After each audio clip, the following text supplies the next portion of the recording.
If you're looking for the answers, I still don't have them. But what I do have is a particular set of skills. Skills I've acquired over a very long career. Skills that make me a nightmare for people who mislead, misinform, or misrepresent the sports card industry. So if you don't do that, let it go. If you do, I'm going to talk about you. Welcome everyone to another episode of the Sports Card Investigator Show. My name is Andy. I am the aforementioned Sports Card Investigator. Glad to be here for another show. Love doing it. Hey, before I start, I want to say thank you very much to Brendan Ryan, who did some artwork for a bunch of YouTubers and people on Instagram, and you could probably see it behind me, either there or there, but very cool. Thank you so very much. I am more than flattered. Just awesome stuff. Can't believe it. It was great. So the time you see this video, the boys from Backyard Breaks who partnered up with Fanatics would have broken a case of 2012 Prism basketball. It's interesting to see the reaction in and around the hobby. Some of the usual voices actually are quiet. Their silence is deafening, and yet others in our hobby are expressing outrage that Fanatics would dare work with these guys. But why wouldn't they? I mean, Fanatics, they know what they're doing. I talked about this in my Jackass Influencer episode a couple back. Fanatics continues to remind me of Pac-Man. They're just going to continue to gobble things up as they move into their licensing agreements. And it's very smart of Fanatics, right? Use those influencers along the way, force multiplying in the marketing world. It makes perfect sense. And why Backyard Breaks? Well, say what you want. Some people have, like them or not. Some people do, some people don't. They're popular. They're popular. Granted, not with everyone, but with a lot of people, and I get it.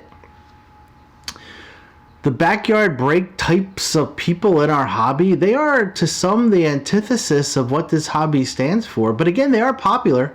Cornball, clownish, to be sure. But a lot of people like their content. I kind of think of them of the Carrot Tops of cards. A lot of people hated Carrot Top, despised them, bad for comedy. But you know what? That dude's one of the highest paid entertainers in Las Vegas at this moment.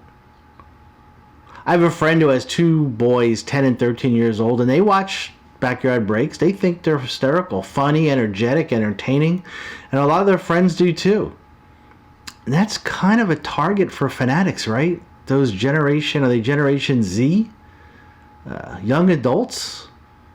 Because I hate to break it to you I hate to break it to you guys. See what I did there?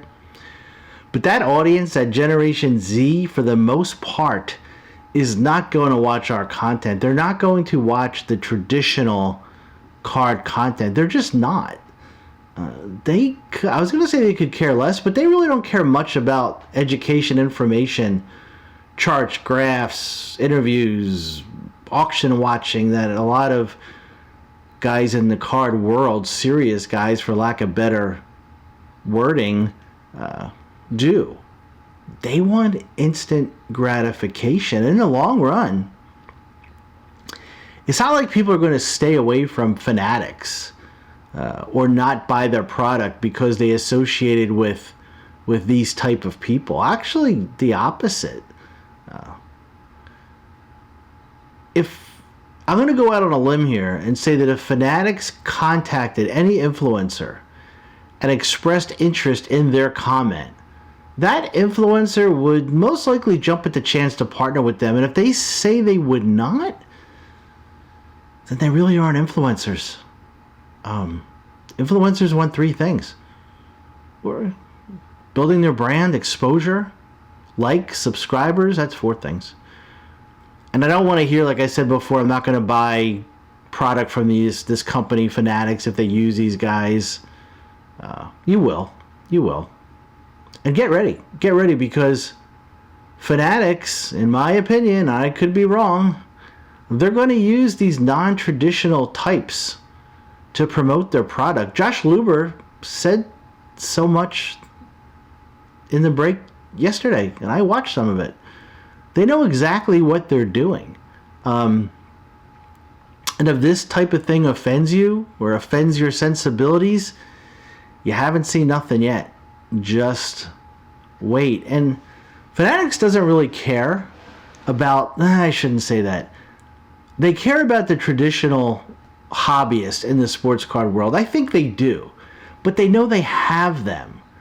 So now they're looking at the big picture and going to go after those individuals that may be still out there. They're going for the whole enchilada. So just wanted to hop on real quick, talk a little bit about that. A lot of people have been talking about it. I read on Blowout forums, people were upset about it, but they watched. A very prominent breaker was on Twitter complaining about it. I get it. I understand it. But it's a brave new world, fellas. Fanatics is coming in, and they just don't. They want it all, and I think we're going to see a lot of that going forward. Something to think about.